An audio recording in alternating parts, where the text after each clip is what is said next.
กันจานถุยไม้อินประเทศถูกกันเชียร์แล้วกังเป็นไบเบิลจานรีเควสต์ตัวฮีสกรีนอาการันตีลังตีร์กเอาที่เทลติบุ้งสริจางสมงาปังอานิมาเซล่าอันนี้จูสาราวเทียงลิมาขัดอันนี้วันละมาเอ็นตตาประเทศเราบุญเจริญประเทศดิ่งละมาอิสวาดิ่งอมัวอาเมนทีร์ตัวเต็นจะว่าอินจะไปกับบุกเลเวกเจ้าลูชัยไรเดอร์ 2.0 เจเนล่าก็เราหลอมเล่แมมเจ้านี่ให้วันจุใจลำกันช่วงเลยล็อกดาวน์นะกงทาร์กับซงดอนนี่ให้วัดเป็นรถอะไรนี่กงซีระเห็นเป้งอมเสียชั่วยังไม่เป้งค่ะก็สอดเดินตอนนี้ค่อยร่างแง่เช่นปอกอะไรแล้วว่าปอกอะไรแล้วว่าเจ้ากงกริสดอนนี่วันใจใช่ไหมสลายเปียเดียวล็อกกว่าโซนนี้เฟกงเนี่ยผมต้องกันหลายแต่ตอนกัดล้านช้างถุยรู้ตัวเราจนเปียผมเละเสียแล้วที่คันไล่นิ่งก็เสียไล่ยันเป้งเห็นอันสุกครั้งไง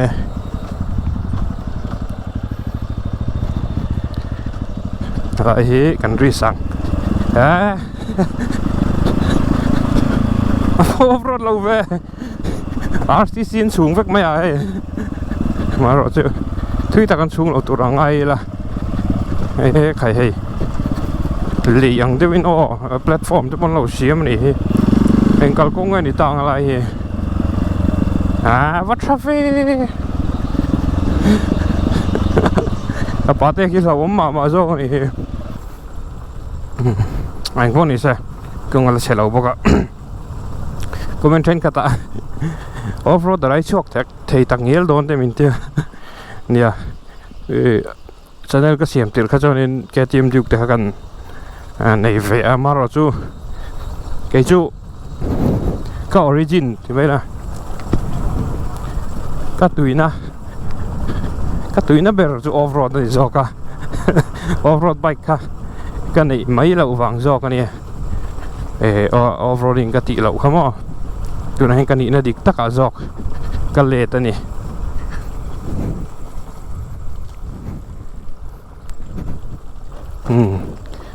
กงอั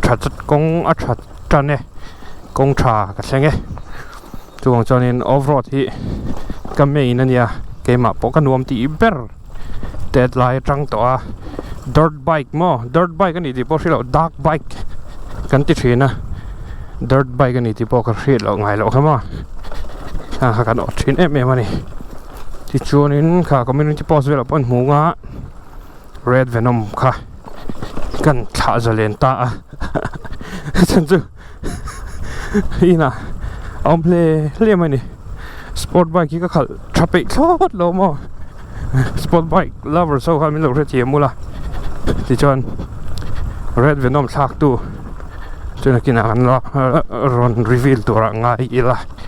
ชอบไหมอินหนวมเร็วตุกเคยอะไรเงี้ยแหละไม่ใช่อะไรพี่พัดชินังมีหัวได้แล้วเนี่ยไงอุ๊ปส์ข้างหูดนัวไม่ที่ไรคุยแวงไงก็ใช้เทียมตะมีเราดิเคียนมอลปุ๋ยฮะกงจูหลอมเบสแล้วไม่มีมาหัวจุนอย่างเงี้ยไม่เราห้าวเราใช่ไหมอย่างนี้เราตีโดนเห็นเตียง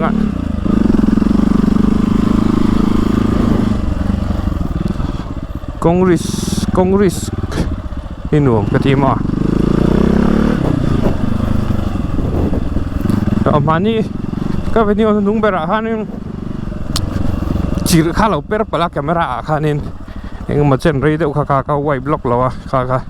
เราเทียมพระมั้งรู้ว่าสู่เราไปจนนี้คู่เราบอกที่จนนี้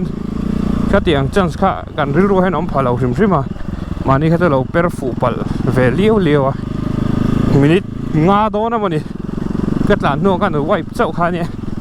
เก็บพวกเอ็นเสียมก็ติดข้อมไม่มาสักกัดข้ากับวีบอกเชียร์ขลายเวลาครับมั้ง หันกัดหรืองดก็อุยบกเชียมาทับละทับล้ำหรือไม่ได้เจอเคยได้ไงปองอ๋อ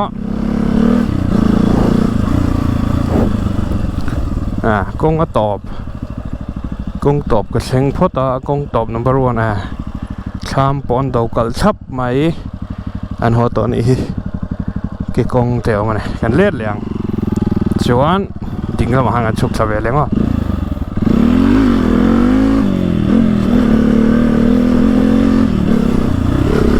กงจินจังเสียต่อดูนะ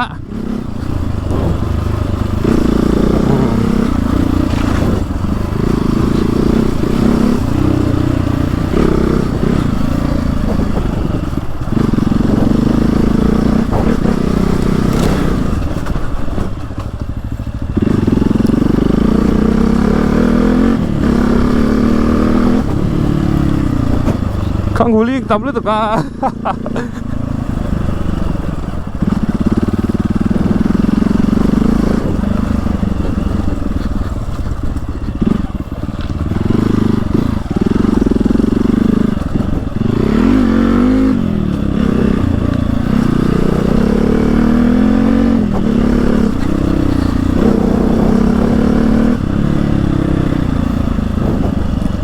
ไงไล่หลอนบันทุยเหลียวอะไรเต้lắm đỉnh lắm à có hay là mình cần mà sắp phát à cà phê lắm à hen cần lắm mà cả đỉnh lắm à hắn mà cần mà sẽ lệ phát à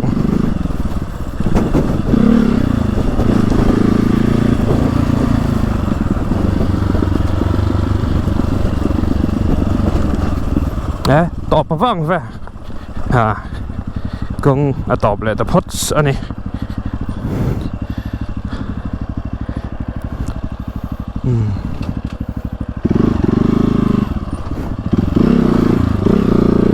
công hiệu khóc rục lúc cả leg down pivot turn rim chia luôn này tụi này hen cái nung cần phía cần trát không à rim chia luôn này công hiệu khốt lên tụi cả bike đi dàn đàn cần xong ăn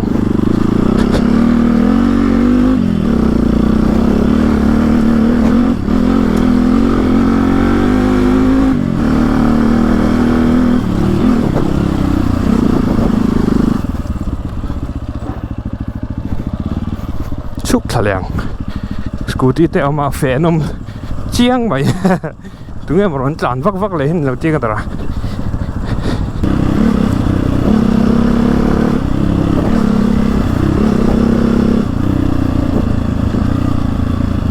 là câu gì câu chú cho con cá lăng miถ่ายรูตูกันนี่จ้องเลยเนี่ยตลอดมีไตมาเด้อเห็นเอามาถ่ายตูลำปีมังสีเราถ่ายทาร์หล่อลำปีMMCอันอมฉีนาแล้วในตูตตานน่าแล้วอมกันเลยใช่ไหมคงยิ้มตักป้อนใช่กันใจกันจ้านไทยชิม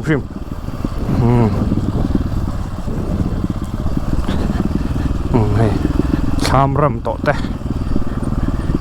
ยังติดคุณในมาไล่ขจรอันโจลเวอมทรินเซียชามเขาฮาร์นี่คุยละอมเสียคุยละมังกัลลอน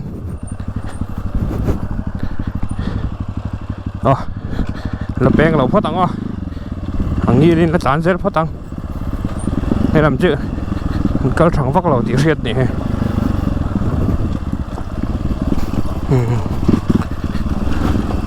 เอ็งนู่มากับหมูตะละเว้เรียกให้นู่มากับหมูตะละเว้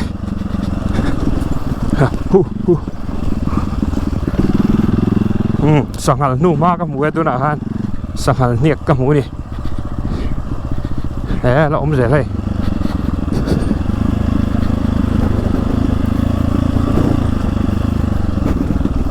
เฮ้ยไอ้เอ็งรำไงตัวเตรำจินไงพวกเราต่อละกัลเสร็จแล้วถ้าต่อพูน่ะจานป๊อปมาเนี่ยไหมพวกแกไม่เชฟพวกมันนี่แล้วเชฟเรา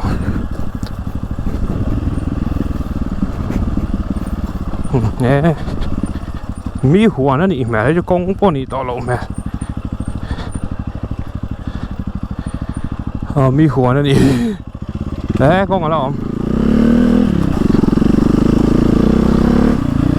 มาใช่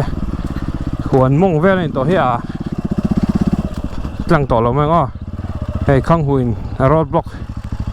ข้างหัวรถบล็อกออกมาดิข้างหัวรถบล็อกกันเล่นเลยต้องตูปลายมาเฮียดินอุลบุญลายพี่เรียนไม่เราตินรูนพลังรูตัวเราเป็นตีพลัง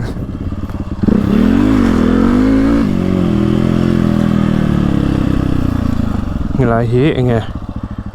หัวนั่นนี่ไหมทีนะคงเฮียตบเงี้ยฉุกเฉินแล้วตบปะนี่คือจังตัวเราว่าขี้ละขี้ Trinity Hospital ค่านี่ขี้ก็มงคบไหมอ้วบคบไหมให้ลำกันตันแบบทั่วง้อให้ลำเฮเคยลาไงตอบกันแอนแหลงให้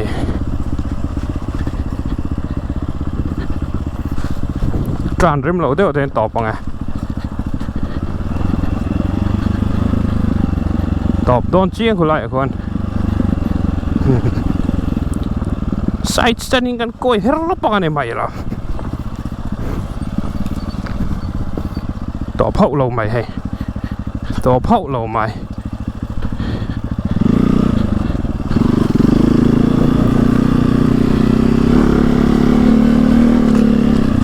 ได้แล้วตอบมาเนี่ยเล็ดเหลืองตอบเช่งเสียหลังอ่ะ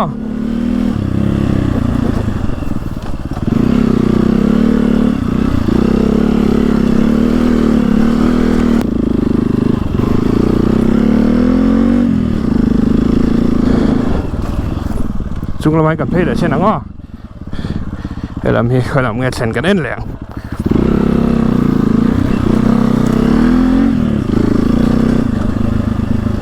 ตอบหรือว่าตั้งไงตอบเราตอบเราแล้วตอบรีเรา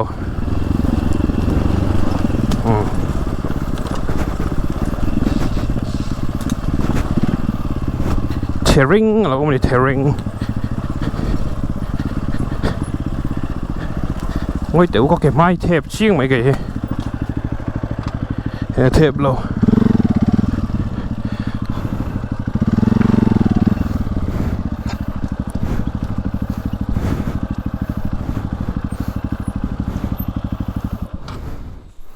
ทอร์เรส Nature Sound ไงสลักกัน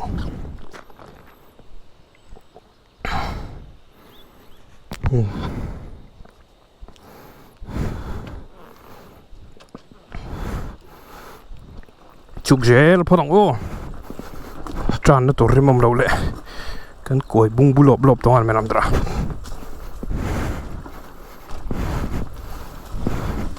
ออฟโรดจังก็ใช่ค่ะเราเฮียเที่ยงเรา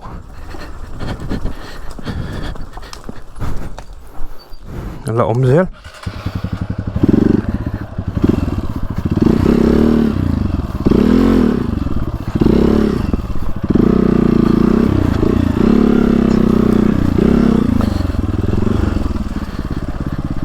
อะไรไปจูJCB บักคันนั่นเราอังคับไหม JCB นั่นแหละติดบักฮะยังไงมาที่บุงรดาชัดดาทางนาดบักกันมั่งเราอังเลยไหมเลียดใส่เทียนถ้าสอชุนซ้ำเราตีเชียงตักเจ็ดออกไหมให้ลุยบุลเชียงเฮียเราโมเลยเชียงเราแต่ในตอบวันนี้ก็แกนุ่งโซ่ให้เทปหมดแล้วเทปเรา suspension อันนี้แบบริมๆนี่จุงลูกอังไอ้ข้างหัวมุนนั่นเองข้างหัวมุนข้างหัวเตียนตอบมีหัวรั่วดำซากระไรรุ่ยไม่เลียดใส่เรียมเราได้อะไรกันมาบักที่มาที่ไรขี้กุลิกรถักทิ้งกี่กลางหนอมแกะลิกเบียกันเข้ามานี่ให้เราเป็นไงจ้ะเมลทุมคันเนี่ยชวนให้เราฮีมอลปุ๋ยแต่ให้เราเสียมาบอกเรามั่ kan le tong ka chol rei choni ka google chi a hu ina khat zel mo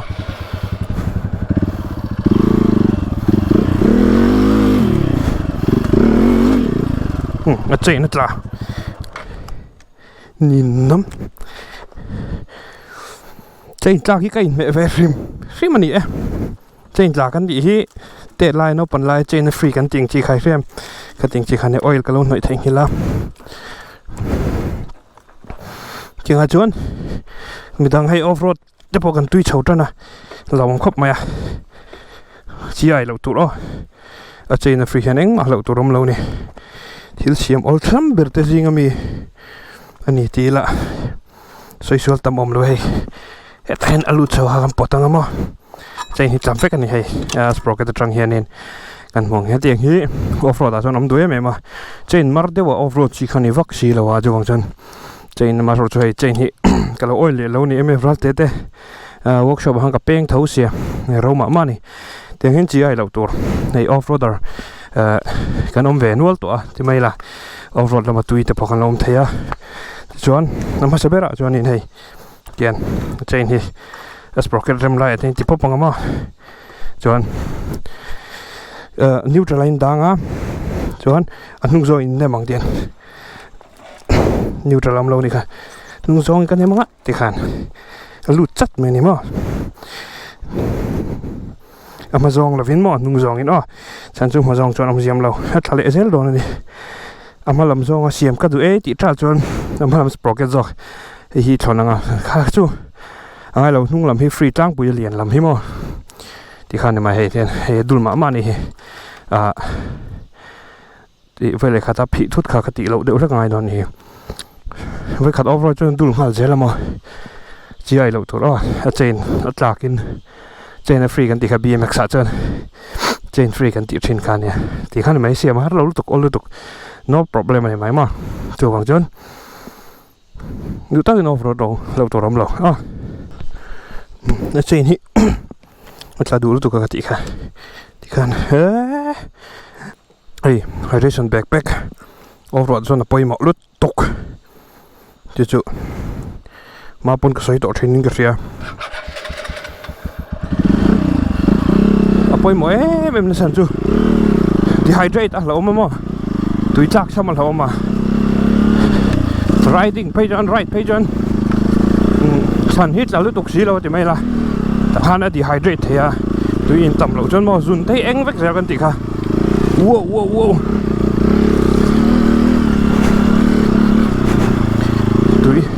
tui in reng tu ra ni off road chon ma tui in reng angai kol na rem lo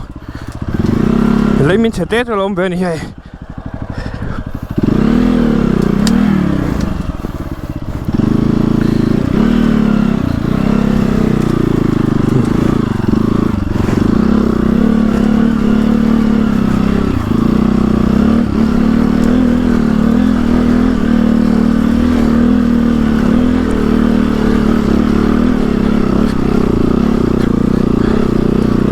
nuông ngang mấy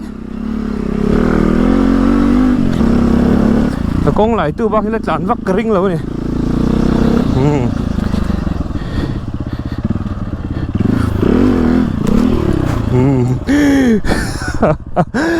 chắc thế bác nhé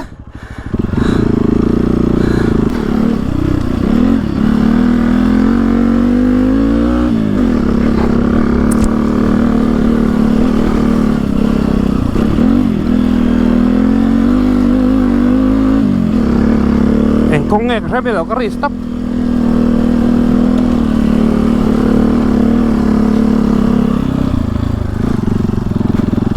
trên là top rim đi top rim này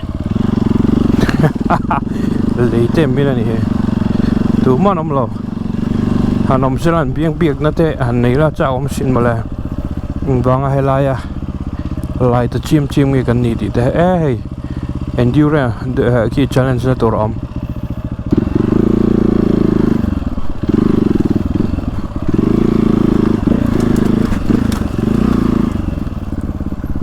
launching na lên đâu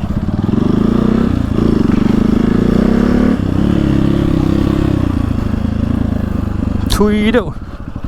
cái chân chậu cái bấy xế nhé thui lầu riếu hầu riếu mấy nè mò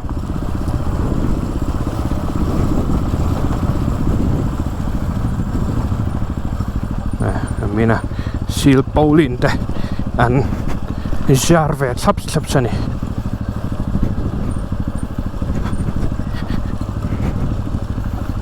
cái gì giống khá